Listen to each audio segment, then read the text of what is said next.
Hey guys, it's Jeremy here, Mental Music Meltdown, back with another video. What I got for today, guys, is a album review. Actually, I haven't done one of these in a very long time on the channel. It's something I've been meaning to do in this the new year of 2022, and I'm trying to do one a week, ideally, depending on what comes out. But it's something I definitely want to incorporate more because there's always new music coming out, and I always love listening to new music. I don't always get to pick up as much music as I would like financially. It's a little tough sometimes, but I always listen online on YouTube, listening to all the bands I love when they first come out, and I obviously try to pick up as many albums as I can. And yeah, I thought what better album to start with than the new Saxon, Carpe Diem. I've always loved Saxon, one of the original bands from the new wave of British heavy metal. They predate Maiden even. They started as Saxon, I believe, in 77 or 78. But they were under other monikers and their different band name prior to that, or into the early 70s. So these guys have been around for a long time. Their current lineup, Biff Byford's been the vocalist the whole time, really good vocalist. Paul Quinn's been there since the beginning, the guitarist. Nigel Glocker on drums, Nibs Carter on bass, and Doug Scarrett on guitars as well. I think they've had the same lineup for about 8 or 9 albums now, so they've been the same mesh for quite a while now. This is their 24th album. Like, that is insane. I knew they had around 20 plus, but 24 albums, that's impressive, and they're so consistent. They haven't slowed down. They're still aggressive and fast, as I'll get into momentarily. But yeah, I definitely wanted to do more album review, guys, and I've also wanted to do some classic album reviews, talking about older albums that we all love, like Painkiller, Ride the Lightning, Number of the Beast. Just to go down memory lane and talk about a classic album once a week. So I'm trying to build more of a set schedule on my channel. So I want to continue the Fridays. I want to have a day where I do a new album review, a day I do a classic album review, and some reactions kind of filled in on the other days, and some top 10 list, etc. So stay tuned for some great content and more frequent uploads. But let's jump right in, guys. I hate when album review videos are really long. So I just wanted to jump right into this album. Like I said, this is their 24th studio album. And this was a killer album. This is only not even March yet, and I guarantee this album will be my top 10 at the end of the year, maybe top 5 even. Good chance of top 5. I love it that much.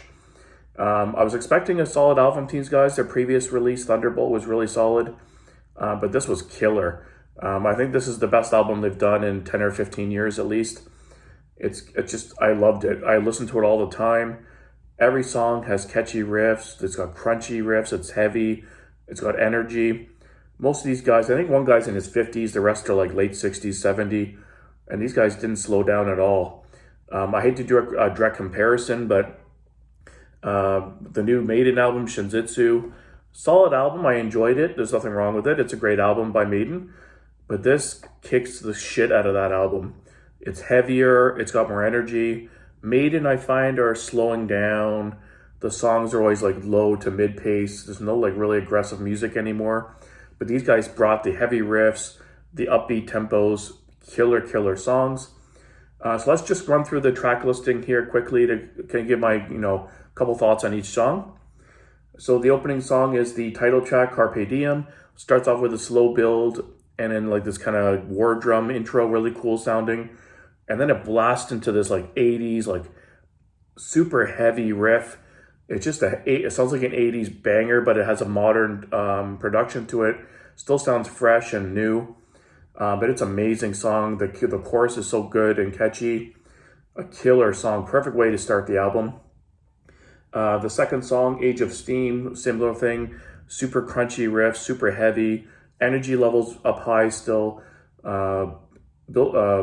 Biff's vocals on this whole album is really good. He hits the high notes.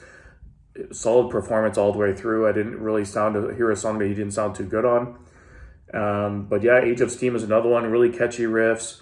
Solid chorus. Really memorable songs. They're very distinguishable. I found the flow of the album really good. They start with some bangers, slow it down a bit, and then speed it back up. Keep you engaged in the album. I found the flow really good. The third track, the Pilgrimage, the longest track on the album at 6.5 minutes roughly. One of my favorite songs on the album. It's more of a stadium rocker. It slows down a bit, the tempo, but it's got that kind of mellow but really catchy riff throughout it. And the chorus is just so epic. And it's just a sing-along song, and it's a great rocker. It's just a great, great song. It sounds amazing sonically. Big guitar sound, even though it's slower, but it's a great song. And then they go right into Dambusters. They bring the tempo right back up. The energy level goes right back up again. It's got like kind of a gallop, like that kind of riff to it. Very Maiden-like in a way, but sounds really good. That riff kind of carries through. Really high tempo in this song. High energy, super heavy. Great chorus again. Leads are amazing. Solo in the whole album is really solid. Like I found it very hard to critique this album in any way because it was so just solid all the way through. Remember the Fallen, another great song. It's really more of a straightforward hard rock song, another anthem kind of song. When I watched the music video, it's kind of referring to COVID, but the chorus is so epic. By the second time the chorus came around, I was singing along already, doing air guitar, air drums. This whole album had me doing that the whole time, bobbing my head, headbanging. It's everything you want a classic metal album to sound in the newer modern twist. And these guys are old, like Biff's, I think, 71.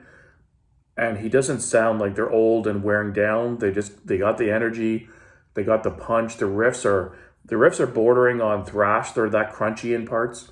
Songs like Age of Steam, Black is the Night, and like Dambusters, super heavy riffs. Just I was surprised how heavy this album was. It was like just really had energy to it. Supernova is another song that was super heavy, had a catchy chorus, really fist in the air kind of song, sing along. And then it went down to Lady in Grey, which is a different sounding song. The riff at the beginning was very kind of like darker sounding, and it went down to more mid-pace, a little bit, slowed it down a little bit, but had a cool vibe to it. I love the riff in it, just very crunchy riffs, and just makes that face like it's just awesome. The vocals on Lady in Grey, I found were not as strong as the other songs. That's the only song I found his vocals to be a little off, where they layered it with some the backing vocals. But again, solid performance all around. But I love this song. It had a different vibe to it. A very crunchy riff at the beginning. I was like, wow, what is that? Caught me off guard, but I loved it. All for One, another great song. Another anthemic kind of banger, 80s track with a modern twist. Great guitar riffs, great leads in the song, really catchy chorus, really good stuff as well. And with the last two songs, Black is the Night and Living on the Limit, again, just really heavy, like rememberable riffs, and like you're just air drumming all the whole time and air guitaring, singing along to the chorus. Biff is so like anthemic, and his choruses are amazing in these songs, and they're just so catchy and rememberable. But yeah, only 10 tracks on the album in total.